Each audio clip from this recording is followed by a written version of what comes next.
My husband got a new tattoo, my name on his chest. Said it was to prove his love after I caught him texting his ex. I almost believed him, until I saw the same woman's initials hidden just below it, inked in the same script. I waited until date night, took him to a tattoo removal clinic, and said, "Pick one. Her initials or my existence. This has been sitting heavy on my chest, and I need to get it out. I'm from Columbus, Ohio. Married to Shane for 5 years. Thought he was my person. Spoiler, he wasn't. Shane wasn't some random fling. We met at a 4th of July barbecue. He was wearing a USA tank top, drinking a Bud Light, loud and funny. He made everyone laugh, but he gave me the kind of attention that made me feel like the only woman in the world. Fast forward 2 years later, and we were married in my hometown church. Real flowers, real vows, real dreams. It was good at first. Really good. Year 3, things shifted. It wasn't sudden, like flipping a switch. It was slow. Death by 1,000 cuts. Late nights. New passwords. Turning his phone face down. Starting arguments over nothing just to leave the house angry. I told myself he was stressed. I told myself I was imagining it. You see what you want to see when you love someone. One night, he left his phone on the nightstand. Just for a second. It dinged. Out of habit, I glanced at it. I wasn't snooping, but I saw the name Gina pop up. Heart in my throat, I clicked. Messages. So many messages. I miss you. You always understood me. I think about what we lost. I scrolled and scrolled, my fingers shaking so bad I almost dropped the phone. He wasn't just talking to her. He was telling her he still loved her. When he came out of the shower, I didn't yell. I didn't cry. I just held the phone out. "What the hell is this?" I asked. He froze. You could see the wheels turning in his brain. The lies lining up, ready to march out. It's not what it looks like. We're just friends. You're overreacting. When that didn't work, he flipped the script. You're controlling. I can't even have friends anymore? You're crazy. Classic stuff. I should have walked. Right then, right there. But love messes you up. Hope makes you stay. He cried, swore it meant nothing, said he would do anything to prove himself. That's when he got the idea. 2 weeks later, he came home beaming like a kid who found a golden ticket. He pulled up his shirt and showed me the tattoo. My full name, big and bold, inked over his heart. "To prove you're my forever," he said. I cried. God help me, I actually cried. Maybe he meant it. Maybe he realized what he had to lose. We went out to dinner that night. I wore a red dress. He kept showing the tattoo to anyone who would look. He was proud of it. And for the first time in weeks, I let myself breathe. But something wasn't right. I couldn't shake it. A few days later, he passed out on the couch, beer still in hand. His shirt was off. I stared at the tattoo. Something about the bottom edge looked off, like an extra little swirl where there shouldn't be one. I got up. I leaned in close. And there, tucked under the loop of the last letter, almost invisible unless you knew where to look, GRM, 3 tiny letters. His ex's initials, Gina Renee Morris. I stared at it for a long time, long enough for my tears to dry up and my anger to settle into something colder. He didn't get my name to show love. He got it to cover up his obsession with her. I didn't scream. I didn't throw things. I started planning. The next week, I made an appointment at a tattoo removal clinic on High Street. Didn't tell him. That Friday, I acted like everything was normal. Did my makeup. Wore his favorite perfume. Smiled at his stupid jokes. He thought we were going out for steak and wine. He never saw it coming. We got in the car. He was all handsy and sweet, bragging about how strong we were, how people envied us. I drove right past the restaurant exit. "Babe, you missed it," he said. I smiled. "I know. Got a surprise." He looked confused, but didn't argue. Probably thought it was something sexy.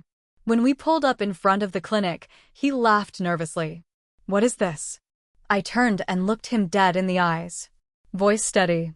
Heart hammering. "Pick one. Her initials or my existence." At first, he didn't get it. Then he did. He turned red. Stammered. "It's just a joke," he said. "I didn't mean anything by it," he said.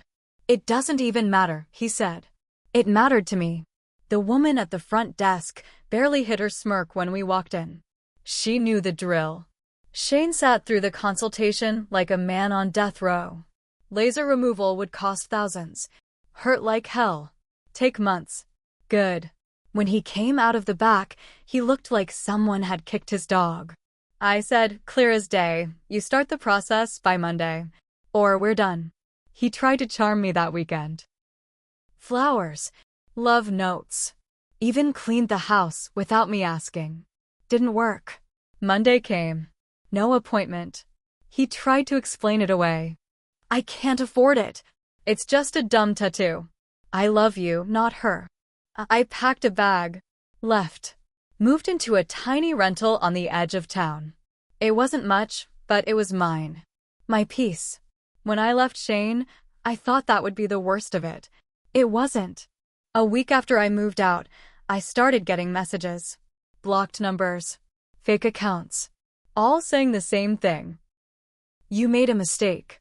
At first, I thought it was Shane. But then the messages got nastier. They weren't just trying to guilt me. They were threatening me. Stuff like, "You'll regret this. You're nothing without him. You'll end up alone just like your mother." That last one hit deep.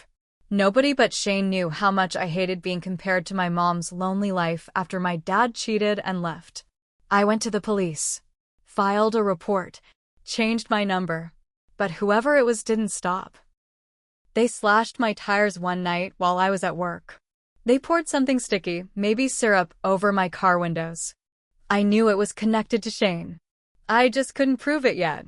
Meanwhile, Shane was doing his own damage. Telling anyone who would listen that I had abandoned him after he made one little mistake. That I was crazy, unstable, vindictive. Some people believed him. Even a few of our mutual friends started giving me cold shoulders. Funny how quickly people forget who the real villain is when lies are sweeter to hear. One night, I was sitting in my tiny rental, flipping through TV channels, when I got a call from a number I didn't recognize. I almost didn't answer. Wish I hadn't. It was Gina. Her voice was high and fake sweet, but dripping with poison. She said, "You thought you won? Huh?" I stayed quiet. She laughed. "Shane and I are back together. Always were. You were just the distraction." I hung up. Blocked the number. I didn't cry. I didn't scream. I felt nothing. Just a cold, steady burning under my skin. I needed proof. Real proof. Not just for myself, but for the divorce. I hired a private investigator. Not some movie star detective. Just a gruff old guy named Marty who worked out of a strip mall and smelled like coffee and cigarettes. Best $500 I ever spent. Within 3 days, Marty had photos. Clear as day. Shane and Gina at her apartment. Kissing. Laughing. Shane carrying groceries inside like he lived there. The ink under my name wasn't some mistake or accident. He had planned it all along. He never let her go. I added the evidence to my divorce file. Pushed for adultery as grounds. And here's where it got good. Gina's boyfriend. Yeah, turns out she wasn't exactly single either. Found out. He was some biker dude. Huge. Scary. I didn't have to lift a finger. That guy wrecked Shane's car with a baseball bat while Shane was still in it. No serious injuries, but plenty of bruises and a whole lot of damage to that pretty little face Shane was so proud of. The cherry on top? Shane got fired. Apparently the company didn't love it when word got out about all the drama he was causing. Unemployed. Alone. Stuck with a half-mangled tattoo of my name and her initials on his chest. Exactly where he deserved to be. After Shane lost his job and got his face busted, I figured he'd finally stay down. But I should have known better. Men like him don't go out quiet. A few weeks later, I got a letter. Not an email, not a text, a real letter, mailed to my new place. At first, I thought it was more begging. Another sad apology. I opened it. It wasn't an apology. It was a threat. Shane was contesting the divorce, saying I was the one who broke the marriage first, claiming I was emotionally abusive, saying he deserved half of everything, half my savings, half my retirement account, even half of the damn dog I'd adopted by myself. I laughed out loud when I read it, not because it was funny, because it was so pathetic.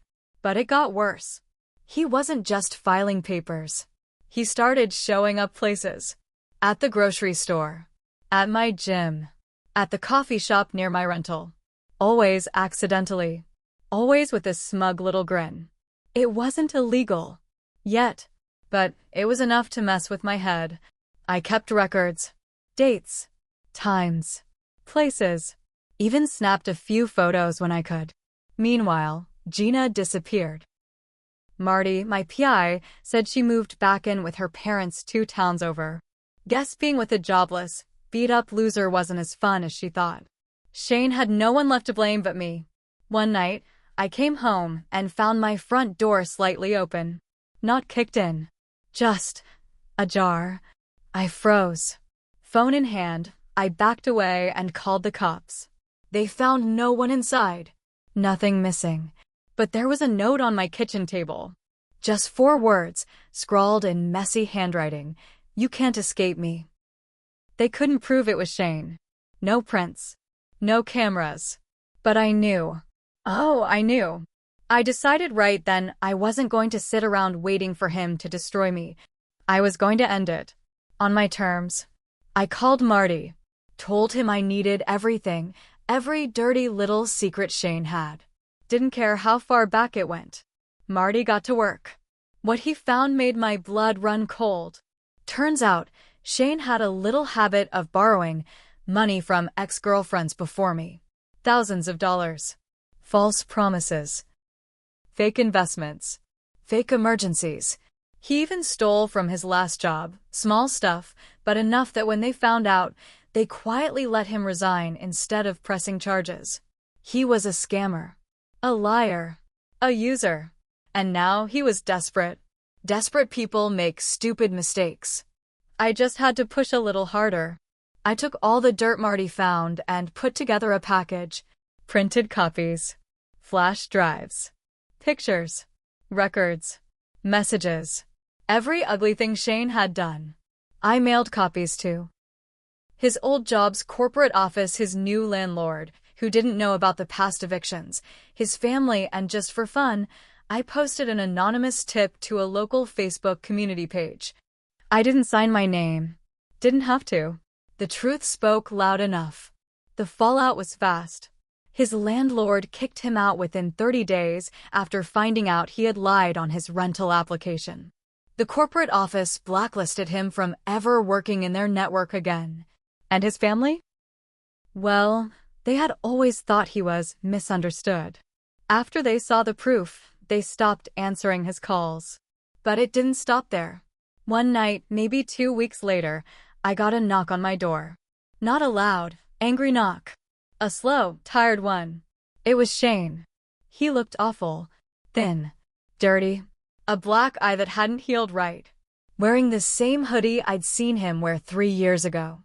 He didn't even look angry anymore. He just looked broken. Please, he said. Voice barely above a whisper. I've got nothing. I stood there in the doorway. I could smell the beer on him. Could see the tattoo peeking out from under his collar, my name, twisted and stretched, the laser scars starting to show underneath. I didn't say anything. He knelt down right there on my porch. Started crying. Snotty, ugly crying. The kind you can't fake. He said he was sorry. Said he didn't know why he did the things he did. Said he missed me. Said he needed me. Part of me. The part that stayed up late wondering if I could have saved us, wanted to help him.